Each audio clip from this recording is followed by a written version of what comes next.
Hi!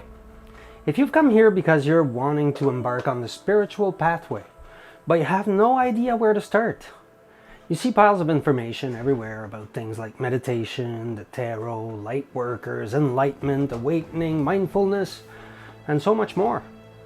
It all seems a little overwhelming, or a lot, and you just want to know what you should do first. Well, you've come to the right place. In this video, we will explore 3 things that will get you well on your way to a fulfilling spiritual life. We're going to start forging your personal pathway and hopefully remove some of the confusion that is inherent when starting on the spiritual path. My name is Frank, and welcome to the Boundless Mind. Now let's begin with the obvious. I propose to give you 3 things to get you started on your path. Are they the only 3 things you need to know? And are those always the 3 things that everyone must start with? Absolutely not. To prove this, if you stay till the end of this video, I will give you a 4th that is ultra simple, but will have an incredible impact in your life.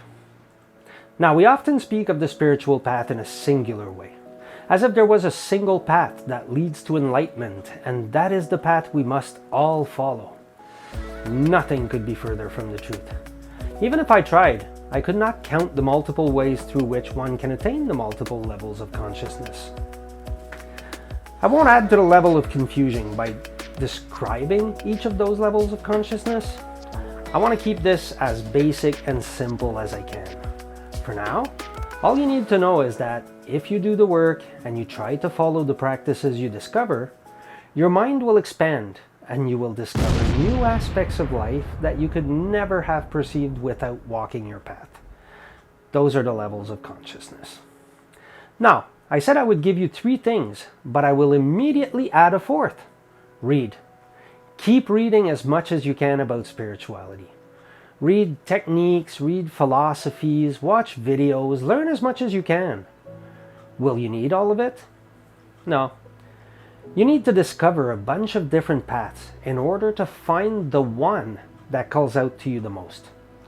Now, that being said, be careful. Reading about spiritual life can become a trap.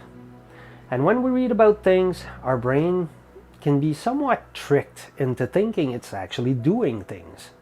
But it isn't. It's reading about them. That being said, we can now look at the 3 practices I have selected for you today. Let's explore them and start you on your path. The first practice I want to share with you is journaling. Journaling means writing in a book every day about the different facets of your life. That's simple. I'm not going to give you too many rules here because it's much more important for you to get used to the action itself than to learn exactly how to do it. At first, you'll skip days, you'll feel awkward writing in it, and it's going to feel like a waste of time. That's exactly how it should be. So what do you write in there? Well, write how you feel that day. Did you have a good day? A bad day? Did something special happen? Write about anything new you discovered about spiritual life that had an impact on you. Any thoughts you had, anything you think could be worth remembering. The point here is not to have the most effective journal yet. It's simply to start the process of writing about your own life. It's the process of thinking about your thoughts and emotions as things in themselves, outside of you. The benefits of externalizing these things will eventually become clear to you. Again, don't expect much at first. Now this brings me to the second practice, mindfulness. What I'm talking about here is basically developing the ability to take a look at yourself at any given time and realize what's happening with you. What we're going to do here is very similar to taking your pulse. Stop multiple times a day. Ask yourself, how do I feel right now? What kind of thoughts am I having? How does my body feel? Am I nervous, anxious, happy, excited? What am I doing right now? What's happening around me? Who am I with? All those kinds of questions. Again, start small. I'm not trying to have you discover the deeper parts of your soul. Not yet. I'm trying to get you to learn to be mindful of your life. Now, this will become useful as you discover other aspects of spiritual life. Over time, you will also start seeing a little deeper within yourself, and your answers will have more meaning. Over time. The other thing that will improve your life more than anything else I could ever give you is to hit the subscribe button and notification bell. Now, this will magically notify you of new valuable spiritual content to improve your life. Come on, if nothing else, that's at least worth a like, isn't it? They're free. Okay, for real though, next comes the big one, meditation. To be honest, I'm actually going to trick you a little bit with this one. It's 3 new things wrapped into one. First, it's relaxation. Learn to relax your body. If you want, I'll include a video with a small, simple relaxation technique above and in the description. It will get you well on your way. Just know that there's many ways to do this. Next, meditation itself.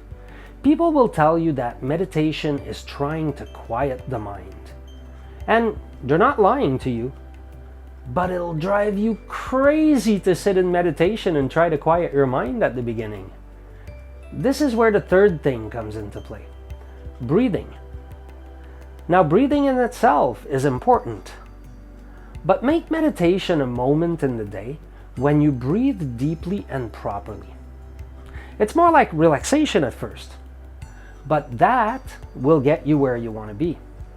So the first few times you meditate, sit comfortably, either on the floor in a meditation pose, legs crossed or on your knees, back straight, or sit in a chair with your feet flat on the ground, your hands flat on your lap.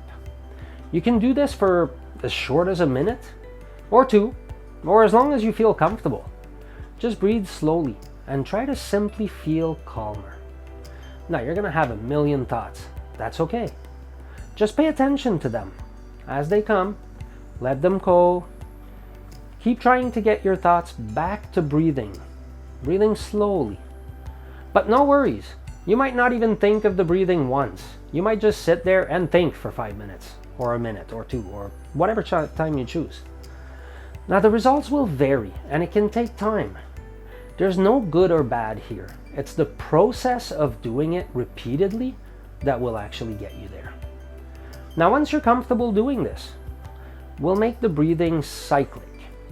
So now we're going to breathe in a way where we count 4 while inhaling, hold the breath for another 4, exhale for 4, and hold the air out for another 4. And this is called the 4-fold breathing. The nice part with this one is that the count itself can keep your mind busy. Something that can help you here is a metronome app. So download on your phone like an app called a metronome, and what it'll do is it'll keep the cycle. It'll keep the count for you. I have used one to keep a cycle that remains the same. It can add something to busy the mind as well, right? Because you're hearing something. So find the speed you're comfortable with. This will not only help you breathe better, but by keeping the mind busy, it will also help remove some thoughts. Now you can start being mindful of when other thoughts come in and try to quiet them. Now, warning, don't fight the thoughts. They'll win. The best way is by thanking them for being there, but reminding them that right now we're trying to focus on the breath. And another one will come, and another, and another. But over time, you will find it easier to return to the breathing. Now, I have a video that shows the 4-fold breathing. Again, I'll include the link above and in the description. Now, this is one way to meditate, but there's thousands of different ones. Feel free to find ones that work for you. Also, don't forget, you can always keep track of how your meditation went by writing in your journal or keeping a special one just for that. Now, this is a good habit, and you'll see over time you'll discover why and how that helps. These are the 3 things that I believe will have the most benefits for you at the beginning of your journey. You'll see, these 3 come back often with many practices. Journaling can become a dream journal.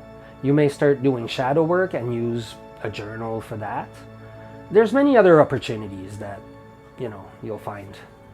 Now, you can also explore the tarot, astrology, the chakras, energy work, trauma healing, inner child work, and 1,000 other things in spirituality, all while being well equipped to keep notes of the changes they each bring in your life.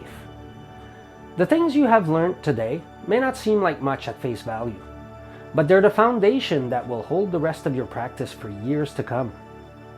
Now, you have the basics. Come back to this channel and watch some of the other videos. And welcome to your spiritual life.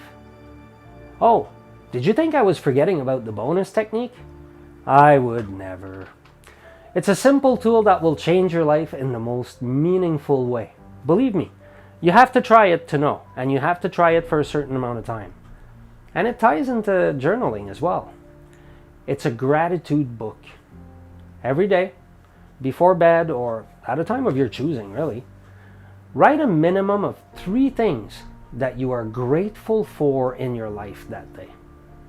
It sounds like the most useless thing to do ever, but the impact that spending a few minutes thinking about how grateful you are can have on your life is incredible. Spirituality is very much about mind transformation and developing new mindsets. This one can be very powerful. Once again, thanks for watching. I hope to see you again, and mostly, I hope I was able to provide value to your life in some way. I love you. I wish you the most amazing day. Namaste.